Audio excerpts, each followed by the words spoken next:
to get this rear plug out, I gotta take the whole head off.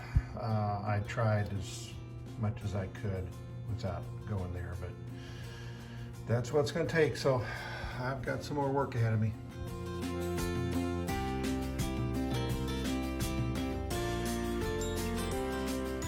And now's a good time to check all these sparky plugs. And they all look pretty normal. Not too rich, not too lean. Good deal. And as expected, everything looks just fine and dandy in there.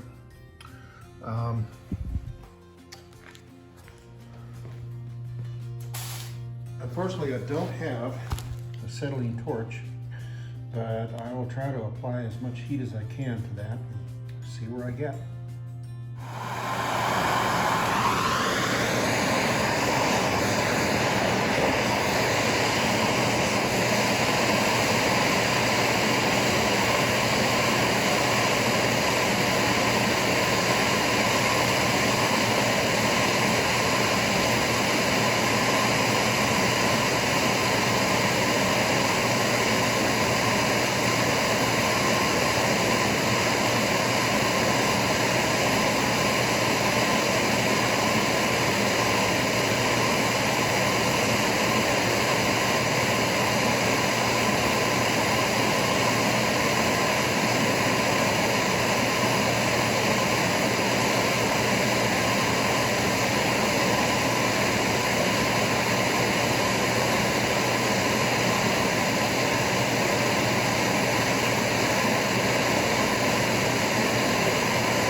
It's turning, I think.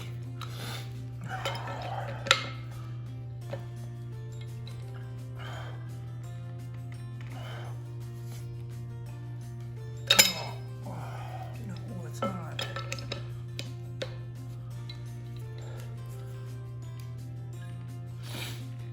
Where is it? Oh, yes, it is.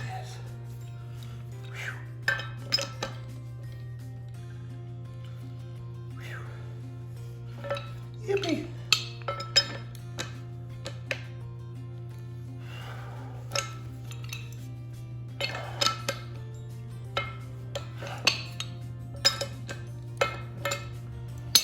Okay, that's a bit warm. Let that cool down. First time in 70 years that plug's been out. And I might as well work on getting this plug out. That's for finding top dead center. Repeat process. Okay, got everything done. Now for a long, slow cool down. This right here, I think may have been for a different throttle assembly hookup. I'm not going to take it out.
not warm yet. The thermostat problem.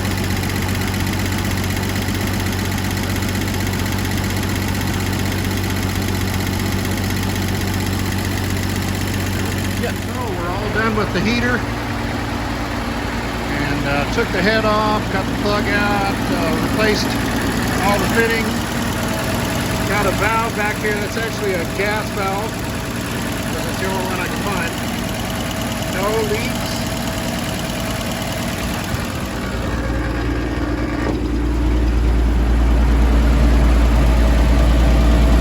And so far it is 100 degrees on the floor down here, so I think it's doing its job.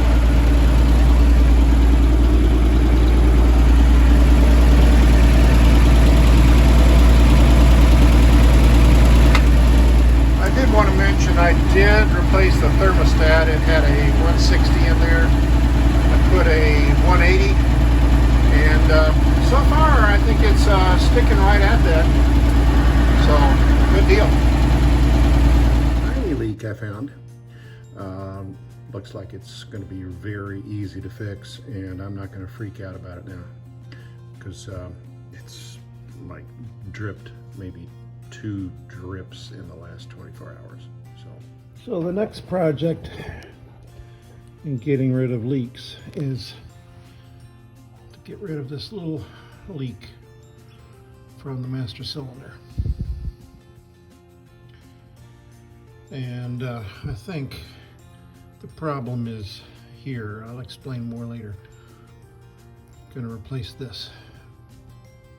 So back to my leaking master cylinder issue. This is the one that I took out. And if you notice, there's some markings on there that I'm going to attempt to hone out of there. I don't know why, how it occurred. Whether I had contaminated brake fluid or what, but I'm going to hone that out, start fresh, flush the system, and cross my fingers. A splash of .3 in there.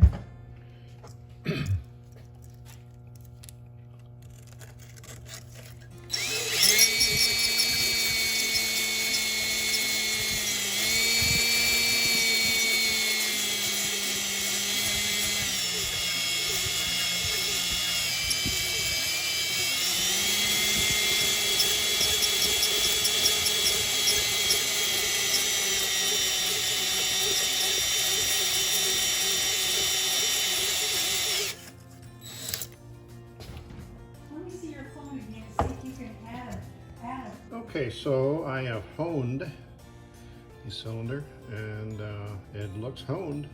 So now I will reassemble, see what happens. So here's my hypothesis. Here's the end of this rod here. Notice how nasty. I could have cleaned it up spotless, however I did not. And I think what happened was that rust and crap fell down inside the cylinder, causing it to leak in there just a little bit. So I got new pieces, so we'll make that up.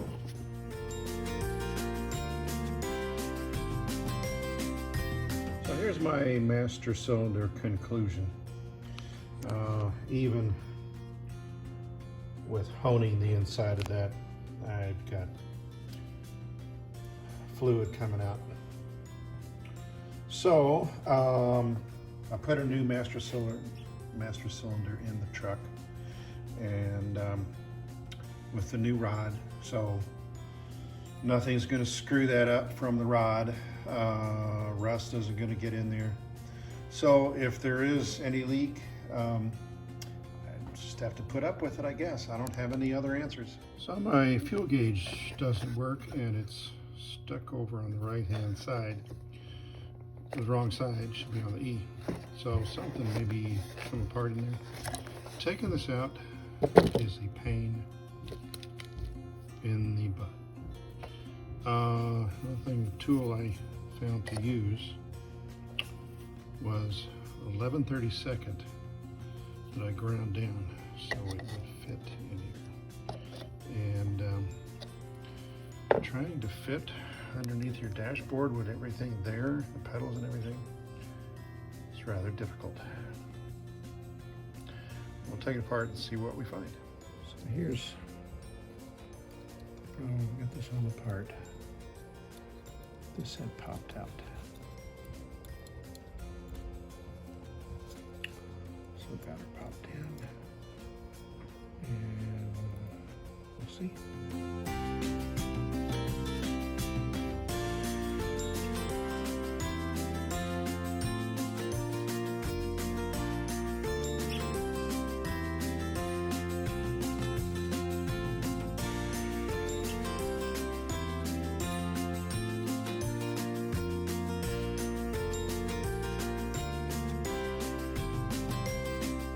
I'm doing some experimenting to get my fuel gauge working. Series of resistors. I had trouble finding any information about it because there were different units used in these. This is there's 3 terminals on the back of the fuel gauge. There's 2 terminals on the sending unit. This is all correct for a 6-volt system. Well, how do you change it to 12 volts? Add a resistor in line with the top terminal, the one that should be marked ignition on there. What value of that resistor? And you know, it doesn't seem to matter a whole lot. So in this, the sender is in the empty position. Now I have a full tank. So watch what happens here. This right here is the current going through it. I wanted to monitor that just so there wasn't anything crazy going on. So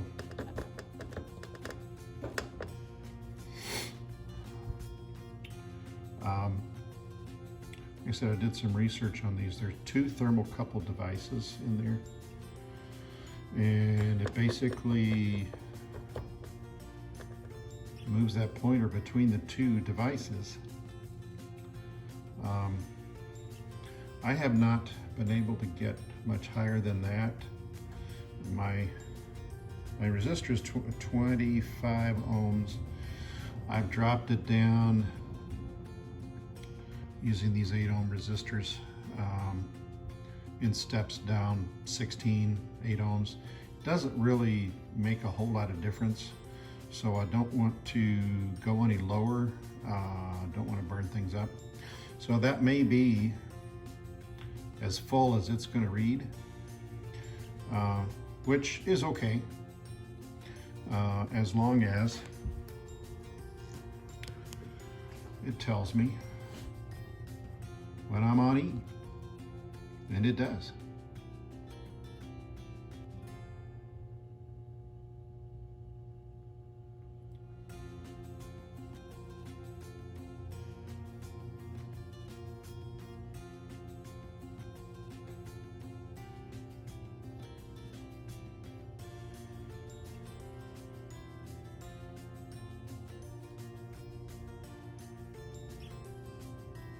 So that's 25 ohm resistor. Well, it's 250s in parallel. So it looks like that should work for what I need.